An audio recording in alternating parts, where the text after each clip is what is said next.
నువ్వు దేవుణ్ణి ప్రేమిస్తున్నావా? మరి ఆయన కోసం నువ్వేం విడిచిపెడుతున్నావు? నేను ఇందాకనే చెప్పిన మీకు, మున్సిపాలిటీ చెత్తలో ముఖ్యమంత్రి కూర్చోడు. మున్సిపాలిటీ చెత్త బండిలో ఏ ముఖ్యమంత్రిని, ఏ ప్రధానమంత్రిని, ఏ ఎమ్మెల్యేని, ఏ గెజిటెడ్ ఆఫీసర్ని ఊరేగించరు. వాళ్ళ కార్లు, వాళ్ళ వెహికల్స్ చాలా అప్గ్రేడెడ్గా, అఫీషియల్గా, సొఫిస్టికేటెడ్గా ఉంటాయి. చెత్త బండల్లో ఒకటో గేరేజ్ ఆడికి పోగానే జుతుకు అని ఆగే బండి ఎక్కితరా? నిన్ను దేవుడే ఏలాలంటావు, దేవుడే నీకు రాజుగా ఉండాలంటావు, దేవుడు నీ కుటుంబానికి అధిపతిగా ఉండాలంటావు, ఇంటికి గడప కూడా చెక్కరేసుకుంటావు. యేసుక్రీస్తు గృహమునకు అధిపతి, ఇంట్లో నుంచి తపేయాలని సొట్టపోయి బయటపడుతుంటాయి.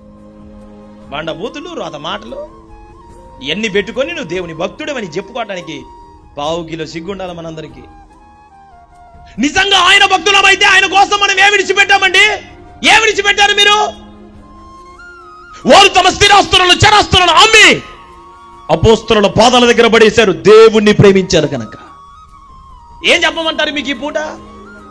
దేవుణ్ణి ప్రేమించినందుకు చెరసాలకు వెళ్ళటానికి ఇష్టపడ్డారు, సంతోషముగా ఒప్పుకొనిరి అనుంది బైబిల్లో. దేవుణ్ణి ప్రేమించినందుకు స్టెఫను మీద రాళ్ళు ఒక్కొక్కడిగా పడుతుంటే ఒక్క మాట నోరు తెరిచి, అయ్యా ఓకే ఇప్పటి నుంచి మాట్లాడంలే అంటే అయిపోతుంది. నిలువున రాళ్లతో కొట్టబడి చంపబడ్డాడు. కర్రలతో కొట్టి కాదు, రాళ్లతో కొడితే చచ్చిపోయాడు. ఎందుకు చచ్చిపోయేంత ప్రేమ? ఎస్, మేము మా దేవుణ్ణి చచ్చేంతగా